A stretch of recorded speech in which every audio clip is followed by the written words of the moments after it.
Je vous propose à présent de suivre la leçon suivante qui vous permettra de découvrir des outils associés aux principaux navigateurs et qui vont grandement vous faciliter les tâches de programmation. A tout de suite.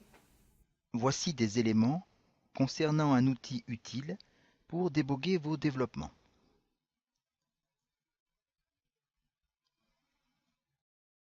Lorsque l'on teste dans un navigateur une animation en cours de développement, elle n'a pas toujours du premier coup le comportement souhaité. Un bug s'est peut-être produit et l'on se pose la question de savoir comment le résoudre. On peut distinguer deux types de bugs, les fautes de syntaxe et les erreurs logiques dans un algorithme. Pour ces deux types de bugs, on peut utiliser un ensemble d'outils de développement intégrés au navigateur. Nous ne détaillerons pas ici tous ces outils, mais ceux qui dans l'immédiat vous seront les plus utiles, la console d'erreur, le débogueur et l'inspecteur. Commençons par la console. On ouvre la console, par exemple avec Firefox sous macOS, en faisant Outils, Développeur web, Console web. Sur un Mac, on peut utiliser le raccourci Command-Option-K. Sur une machine Windows, ce sera Ctrl-Shift-K. Voyons très rapidement comment l'utiliser à travers quelques exemples que je vous propose de réaliser à partir d'un fichier déjà écrit et contenant des erreurs. Que fait cette console? Elle fait deux choses. Tout d'abord, elle affiche les erreurs et les avertissements associés aux requêtes réseau et à l'exécution du code JavaScript dans une page, ainsi que les messages d'information qui lui sont explicitement transmis par le code JavaScript de la page grâce à l'instruction console log. Ensuite, elle permet d'interagir avec la page web. Comment? En vous donnant la possibilité d'écrire et d'exécuter du code JavaScript supplémentaire pendant que cette page s'affiche. La console web a trois parties. De haut en bas, on trouve une barre d'outils avec des boutons Réseau, CSS, JS. Cette barre d'outils sert à filtrer les messages affichés. Le panneau d'affichage des messages, une ligne de commande qui sert à exécuter du code JavaScript. Pour la suite, je vous propose de télécharger le fichier zip donné dans la page du module et de le décompresser. Ce dossier contient trois fichiers. Attention, ces fichiers contiennent volontairement des erreurs que nous allons corriger progressivement. Ouvrez tel quel le fichier index.html avec Firefox.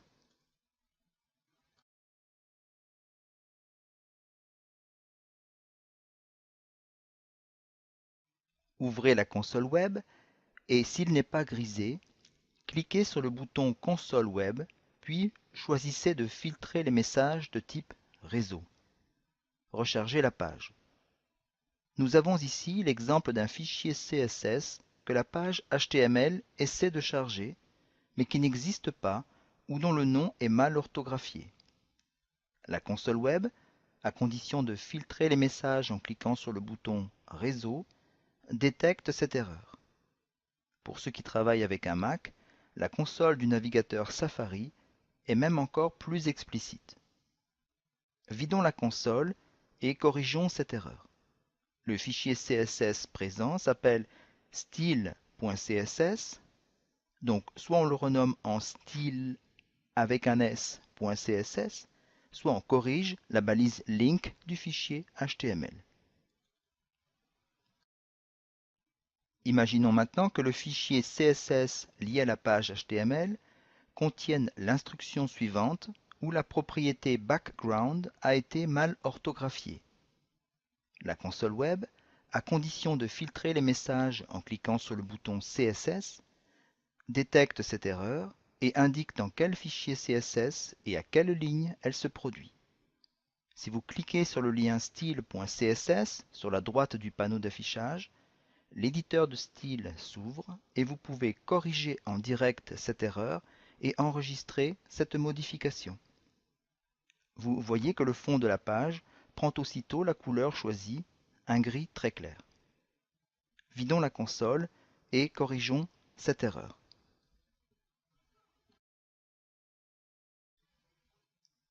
Supposons maintenant qu'il existe une erreur de syntaxe dans le fichier code.js.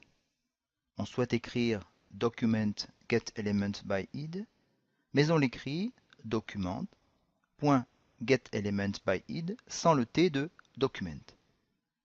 La console web, à condition de filtrer les messages en cliquant sur le bouton JS, détecte cette erreur de syntaxe JavaScript et indique sur la droite du panneau d'affichage la ligne où elle se produit. On pourrait choisir de cliquer sur le lien code.js et ouvrir l'onglet Debugger. Mais nous allons découvrir cet outil un peu plus loin. Vidons la console et corrigeons cette erreur. Les erreurs de syntaxe sont bien entendu les plus faciles à détecter. Prenons l'exemple d'une erreur d'algorithme et essayons de la traiter grâce à la ligne de commande fournie avec la console web. Cette ligne de commande nous permet d'accéder aux variables définies dans la page, aussi bien les variables par défaut comme document que les variables ajoutées par le code JavaScript. On peut aussi y écrire des instructions JavaScript complètes. Dans le code JavaScript présenté, on cherche à afficher le contenu du tableau pays. Il n'y a pas d'erreur à l'affichage de la page, mais on voit qu'il manque un élément dans ce qui est affiché. Imaginons que la relecture du code ne nous permette pas de voir que l'on a défini deux fois l'élément tableau pays de 2 et que par conséquent, tableau pays de 1 n'est pas défini. On écrit tableau pays dans la ligne de commande. La console affiche qu'il s'agit d'un objet de type array. Si l'on clique sur ce lien, on affiche ses propriétés et l'on a une meilleure chance de comprendre que l'élément tableau de 1 manque.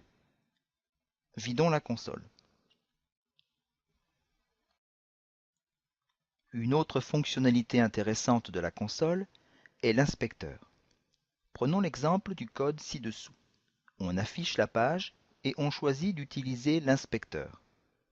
Dans la console, s'affiche la structure de la page.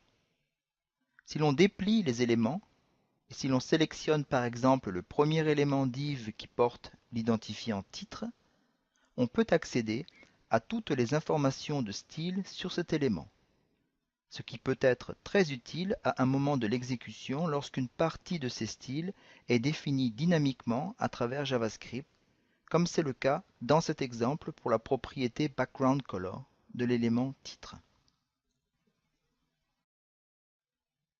Voyons enfin le débogueur.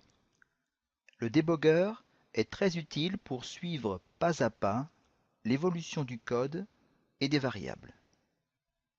Ouvrons l'onglet débogueur de la console.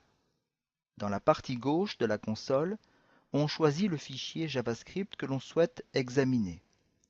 Dans notre exemple, un seul fichier, code.js. Si l'on clique dans la marge de la zone où se trouve le code, au niveau des numéros de ligne, on fait apparaître un petit point bleu. C'est un point d'arrêt. On peut en définir plusieurs, notamment dans les endroits du code où l'on suspecte un problème. Si l'on recharge la page, l'exécution s'arrête au premier point d'arrêt rencontré et l'on pourra examiner la valeur de toutes les variables présentes à ce moment de l'exécution, puis, pas à pas, ligne de code après ligne de code ou de point d'arrêt en point d'arrêt, poursuivre son exécution. Je vous propose de cliquer en regard de la ligne 4, puis de recharger la page. L'exécution s'arrête à cet endroit. Le navigateur est en pause. On remarque que le titre n'est pas encore affiché puisque l'exécution du code s'est arrêtée avant. Dans la droite de la console, une nouvelle partie vient de s'ouvrir. Elle nous donne accès à toutes les variables utilisées par l'animation. Ce qui nous intéresse ici, c'est par exemple de vérifier que tableau pays est correctement créé. Pour ce faire, on tape tableau pays dans l'expression espionne et l'on appuie sur la touche Entrée du clavier. À ce stade, Tableau Pays existe bien, mais ne contient pas d'éléments. On peut choisir de poursuivre l'exécution jusqu'au prochain arrêt, s'il en existe un. Mais on peut choisir également de s'arrêter à la prochaine ligne de code. Si cette ligne contient une fonction JavaScript, on peut même choisir d'entrer dans cette fonction, comme de sauter directement à l'issue de cette fonction. On vérifie bien de cette façon que Tableau Pays n'est pas complet. Cette façon de faire est bien plus efficace, on s'en doute, que d'afficher les valeurs d'une variable à chaque ligne par des alertes JavaScript ou par des consoles log, ou même de fouiller interminablement un code des yeux afin de trouver l'erreur. Je vous propose de vous familiariser avec ces premiers outils à l'occasion des exercices de cette semaine et des semaines suivantes. Les autres fonctionnalités de la console sont moins critiques à ce stade du cours. Vous trouverez dans ce MOOC des liens pour approfondir ultérieurement l'utilisation de l'éditeur de style et du profiler notamment.